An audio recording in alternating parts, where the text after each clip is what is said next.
अस्सलाम वालेकुम, मेरा नाम डॉक्टर सोनिया बख्तियार है। I am a consultant physician and a diabetologist. आज हेल्थ पॉइंट के प्लेटफॉर्म से मैं फिर आपसे मुखातिब हूँ। आज हम बात करेंगे early screening of those patients जो हाई रिस्क हो सकते हैं for diabetes.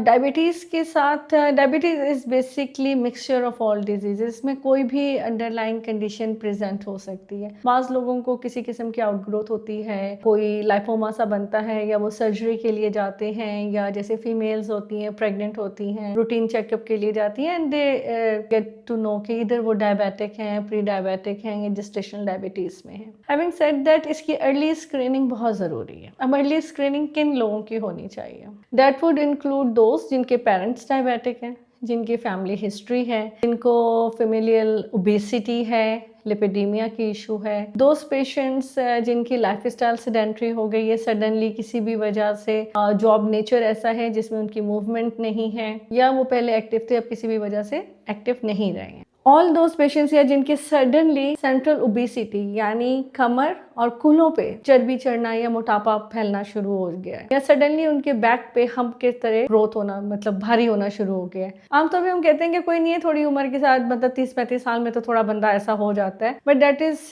Not a very right thing. वो कोई ना कोई अंदर से मेटाबॉलिक चेंजेस आ रहे होते हैं, तभी बॉडी अपना नेचुरल जो उसका स्ट्रक्चर होता है वो उससे डिशेप हो रहा होता है। सो ऐसे तमाम पेशेंट जिनमें इनमें से कोई भी सिम्टम्स मौजूद है वो अपने आप को स्क्रीन कर। अब इस स्क्रीनिंग में आपके क्या होता है, you should consult a good doctor if you don't do that. तो आजकल लैब्स में आप आगे जाएंगे तो उनके पास प्रोफाइल लिस्ट बनी होती है, आप अपने आप को स्क्रीनिंग लिस्ट में डाल के वो टेस्ट करा सकते हैं। उसमें आपको करवाना चाहिए अपनी एक ब्लड सीपी, एक आपको करवाना चाहिए RFT which is renal function test, यानी आपके रीनल गुर्दों की प्रोफाइलिंग हो जाएगी। दूसरा आपको करवाना चाहिए LFT which is liver function test, इसमें आपके लिवर की कंडीशंस की प्रोफाइलिंग हो जाएगी। इसके अलावा आपको HbA1c कराना चाहिए ताकि आपकी डायबिटीज़ की जो बेसिक कॉम्प्लिकेशन है उसको हम देख सकें कि मौजूद है या नहीं है। इसके अलावा आपको अपनी यूरिन आरी करानी चाहिए, वो आपके फिल्ट्रेशन रेट पूरा मतलब आपकी बॉडी की इंटरनल कंडीशंस बता देगा। इसके अलावा जैसे अगर मेल्स हैं तो उनको जैसे छोटा पेशाब रुक के आने लगा है या उसकी क्वांटिटी में कम हो गया, या उनको ड्रिबलिंग की या इस किस्म की कोई कंप्लेंट्स आ रही है, तो उनको पेल्विक अल्ट्रासाउंड करवा लेना चाहिए। जो फीमेल्स हैं जिनको मेनोरेजिया यानी सडनली इंक्रीज ब्लीडिंग की या स्कैंटी ब्लीडिंग की या ब्लीडिंग कम होने की शिकायत है, लोअर बैक एक हो रही है, तो उनको भी अपनी पेल्विक अल्ट्रासाउंड करवा लेना चाहिए।